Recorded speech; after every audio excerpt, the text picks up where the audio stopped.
কাজকর্ম তো কিছুই করো না, একটু ভালো করে রান্নাটা তো করতে পারো।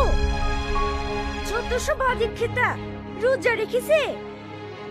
আব্বা, এ খাবার আপনাকে খেতে হবে না, আমি অফিস যাওয়ার পথে হোটেলে খেয়ে নেব, আর আপনার জন্য একটা পার্সেল করে পাঠিয়ে দেব।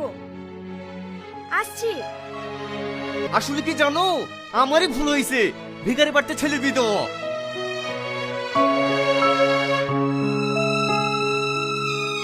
আছেন? হ্যাঁ, কে? আমি রিয়াজ। ও, মাল সব ঠিকঠাক দিছে তো? হ্যাঁ দিছে, আপনি একবার লিস্টে মিলিলেন। রোজায় আছি তো, শরীরটা খুব হাঁপিয়ে গেছে, চালের বস্তাটা ধরে একটু মাথায় তুলে দেন না। তুই রোজা আছিস তো আমি কি করব? তোকে কি আমি রোজা থাকতে বলেছি? কাজে এসে কাজ কর, বেশি রোজার বাহানা করিসনি। ঠিক আছে বাবু।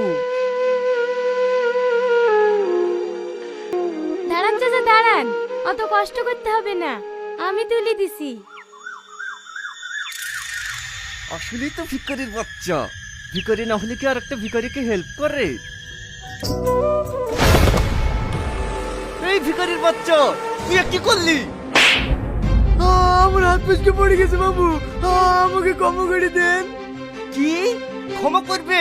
তুই ভাতা ডিমের দাম 500 টাকা, তোর মজুরি থেকে তো 400 টাকা কেটে নেবই, আর 100 টাকা কে দেবে রে? না না বাবু, এরকম করেন না, রমজান মাস করে একটা টাকাও নাই বলে রোজা মুখে কাজ করতে এসছে। আমি আপনার কাছে আবদার করছি বাবু, দয়া করে আমার মজুরির টাকাটা কাটেন না, আমার কাজের টাকাটা আমাকে দিয়ে দেন। কিসের টাকা রে? এমনিতে আমার 100 টাকা লস করে দিলি, যা সর।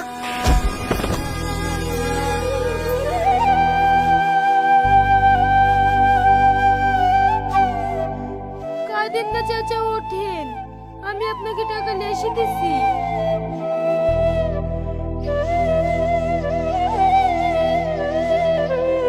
আজ শুক্রবার তো, অন্তত আজকের রোজাটা রাখেন। ছি, তুমি এত রাতে আমাকে রোজা রাখার লাগে ডাকছো? দাঁড়াও, ছেলে বাড়ি থেকে বাড়ি আসুক, তোমাকে আগে বাড়ি সাজানোর ব্যবস্থা করছি। যত সব ভিখারির দল, আমাকে আর একটা সুযোগ দেন, আমি যেভাবে করেছি তার প্রায়শ্চিত্ত করতে চাই। ওকে নিয়ে যাও। আমি যাবো না, আমি যাবো না, আমাকে একটা সুযোগ দেন, আমি যাবো না, আমি যাবো না। একটু দাঁড়াও, তোমার পাপ 80% কমে গেছে, আর 20% আছে। হ্যাঁ, আমার বাপ কমে গেছে, কিন্তু কিভাবে? তোমার বৌমার লেগি, দেখতে চাও? হে খুদা, আমি তোমার কাছে 2 হাত তুলে দোয়া করছি।